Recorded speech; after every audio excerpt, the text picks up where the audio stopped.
ये चिंटू है। चिंटू 10 साल का है और बाकी किड्स की तरह चिंटू को कैंडी बहुत पसंद है। पर आज चिंटू अपनी पूरी लाइफ के लिए कैंडी पाने के 3 अलग तरीके सीखने वाला है। दरवाजे नंबर 1 के पीछे साइड वॉक का रास्ता है। साइड वॉक पर चिंटू को हर दिन सिर्फ एक कैंडी मिलती है, पर तभी जब वो वहाँ जाए और 8 आवर्स तक वही करे जो उसे कहा जाए, दिन दर दिन, साल दर साल, 40 साल तक। प्रॉब्लम क्या है?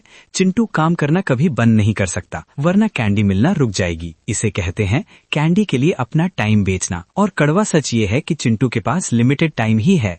वो चाहे कितनी भी मेहनत कर ले, इस तरीके से उसके पास कभी बहुत सारी कैंडी नहीं होगी। दरवाजे नंबर 2 के पीछे स्लो लेन है। चिंटू के पेरेंट्स को ये ऑप्शन बहुत पसंद है। अच्छे ग्रेड्स लाओ, अच्छी जॉब ढूंढो और अपनी कैंडी एक जार में सेव करो। स्लो लेन में चिंटू को 1 के बदले 2 कैंडी मिलती हैं। ये तो बेटर है, पर इसमें एक कैच है।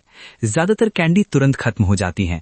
जो बचता है वो एक स्पेशल जार में जाता है जिसे सेविंग्स जार कहते हैं। स्लो लेन प्लान कहता है इन छोटी अमाउंट्स को 40 इयर्स तक बचाओ और शायद 65 की एज तक तुम्हारे पास काफी कैंडी होगी। पर अब चिंटू को देखो, वो बूढ़ा हो गया है, वो थक गया है और उसने अपनी पूरी लाइफ कैंडी एंजॉय करने के इंतजार में बिता दी। ये बिल्कुल वैसा है जैसे अपने बर्थडे प्रेजेंट को खोलने के लिए अगले बर्थडे का इंतजार करना और उसके अगले का भी 40 इयर्स तक। पर दरवाजे नंबर 3 के पीछे फास्ट लेन है। फास्ट लेन बिल्कुल अलग है। चिंटू कैंडी के लिए अपना टाइम नहीं बेचता, इसके बजाय वो एक कैंडी मशीन बनाता है। शुरुआत में चिंटू बहुत ज्यादा मेहनत करता है, साइड वॉक और स्लो लेन से भी कहीं ज्यादा।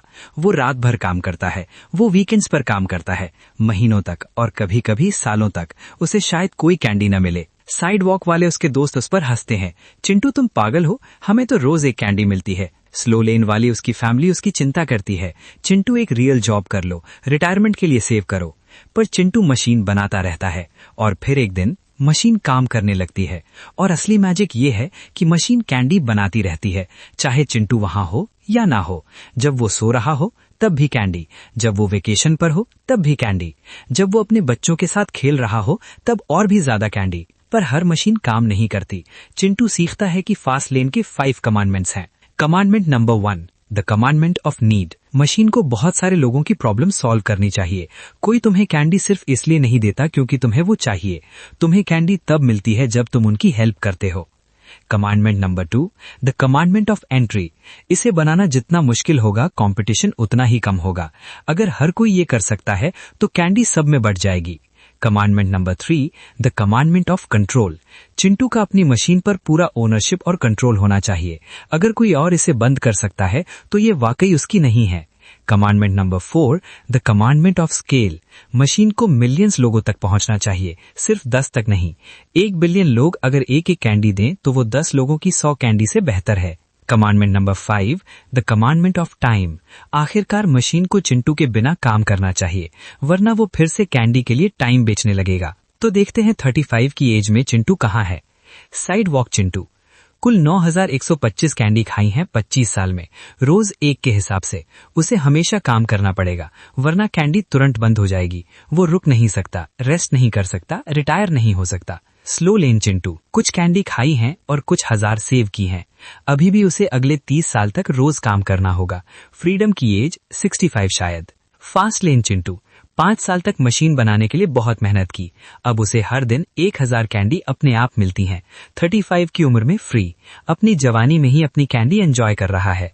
पर अब साइड वॉक और स्लो लेन वाले चिंटू फास्ट लेन वाले चिंटू के बारे में एक बात नहीं समझते। जब वो अपनी सेफ जॉब्स के बाद टीवी देख रहे थे, फास्ट लेन चिंटू मशीन बना रहा था। जब वो अपनी सिक्योर पेचेक के साथ सुकून से सो रहे थे, फास्ट लेन चिंटू ने रिस्क लिया। वो फेल हुआ, उसने सीखा, फिर फेल हुआ और फिर सीखा। जब उन्होंने कहा ये इम्पॉसिबल है, ये काम नहीं करेगा, तब फास्ट लेन चिंटू ने कहा मैं इसे काम के लायक कैसे बना सकता हूँ। फर्क लक का नहीं था, ये टैलेंट भी नहीं था, ये सिर्फ कैंडी के बारे में भी नहीं था। ये टाइम बेचने के बजाय सिस्टम्स बनाने के फैसले के बारे में था। और साइड वॉक और स्लो लेन का सबसे डरावना हिस्सा ये है, कैंडी एक पल में गायब हो सकती है। कंपनी बंद हो जाती है, जॉब चली जाती है, इकोनॉमी डूब जाती है और अचानक साइड वॉक चिंटू के पास न कैंडी है न टाइम, क्योंकि उसने 20 साल रोज एक कैंडी के पीछे खर्च किए मशीन बनाने के बजाय। स्लो लेन चिंटू का सेविंग्स जार खाली हो जाता है जब पेचेक रुकती है, पर फास्ट लेन चिंटू की मशीनें चलती रहती हैं क्योंकि कंट्रोल उसके हाथ में है। तो चिंटू कौन सा दरवाजा चुनता है? ज्यादातर लोग दरवाजा 1 या 2 चुनते हैं क्योंकि उन्हें समझना इजी है। हर कोई यही करता है, ये सेफ लगता है। पर सच ये है कि असली सेफ्टी सिर्फ कुछ ऐसा बनाने में है जिसे कोई आपसे छीन न सके। दरवाजा 3 डरावना है। ये मुश्किल है, आप फेल हो सकते हैं। ज्यादातर लोग पहली बार में फेल होते ही हैं, या दूसरी बार में, या तीसरी बार में। पर हर फेलियर चिंटू को एक बेटर मशीन बनाना सिखाता है। आज चिंटू 35 इयर्स का है और रिटायर्ड है। इसलिए नहीं कि वो आलसी है, बल्कि इसलिए क्योंकि उसने ऐसी मशीनें बनाई जो उसके बिना काम करती हैं। उसकी मशीनें हजारों लोगों की प्रॉब्लम सॉल्व करती हैं और बदले में वो उसे कैंडी देते हैं। और अब चिंटू अपना टाइम बड़ी मशीनें बनाने में लगाता है, बेटर मशीनें, वो मशीनें जो और भी ज्यादा लोगों की हेल्प करें। तो सवाल ये है कि आप कौन सा दरवाजा चुनेंगे? साइड वॉक, जहां आप अपनी पूरी लाइफ एक एक दिन करके एक कैंडी के लिए बेच देते हैं? स्लो लेन, जहां आप 40 इयर्स इंतजार करते हैं और होप करते हैं कि जब आप बूढ़े हो जाएं तब आपके पास काफी कैंडी हो? या फास्ट लेन, जहां आप 5 to 10 इयर्स तक जी तोड़ मेहनत करते हैं एक ऐसी मशीन बनाने के लिए जो आपकी बाकी लाइफ के लिए कैंडी देती रहे? ये फैसला कैंडी के बारे में नहीं है, ये फ्रीडम के बारे में है। और वक्त निकलता जा रहा है। स्लो लेन एक ऐसा प्लान है जिसमें सक्सेस के लिए 40 इयर्स लगते हैं। फास्ट लेन एक ऐसा प्लान है जिसमें 5 to 10 इयर्स की मेहनत लगती है। ज्यादा रिस्की क्या लगता है, 40 इयर्स किसी और की मशीन बनाना या 5 to 10 इयर्स अपनी खुद की मशीन बनाना? समझदारी से चुनिए। पर रुकिए, मुझे अच्छी तरह पता है कि आप इस वक्त अपने दिमाग में क्या सोच रहे हैं। ठीक है, फास्ट लेन सुनने में बहुत ही अमेजिंग लगता है, पर ये सब असल में होगा कैसे? मैं हकीकत में अपनी कैंडी मशीन कैसे बिल्ड कर सकता हूँ? मुझे आखिर किस काइंड की मशीन बनानी चाहिए जो मेरे लिए काम करे? मैं आखिर इस पूरे काम की शुरुआत कहाँ से करूँ?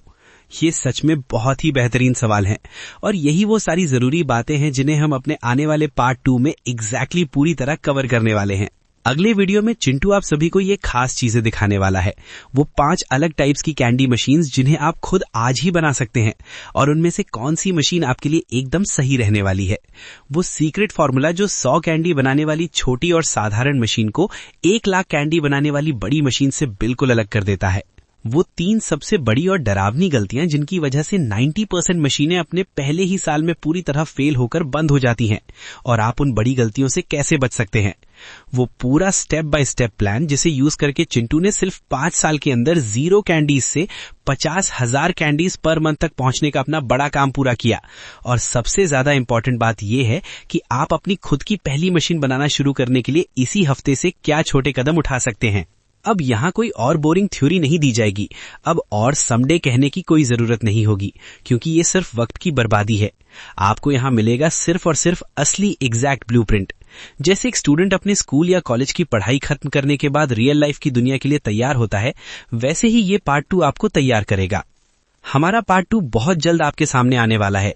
पक्का करें कि आपने सब्सक्राइब कर लिया है ताकि आप इसे किसी भी हाल में मिस न कर सकें, क्योंकि कड़वा सच तो यही है कि फास्टलेन के बारे में सिर्फ जानकारी रखना एकदम बेकार है जब तक कि आप वाकई में खुद अपने हाथों से कुछ बिल्ड न करें।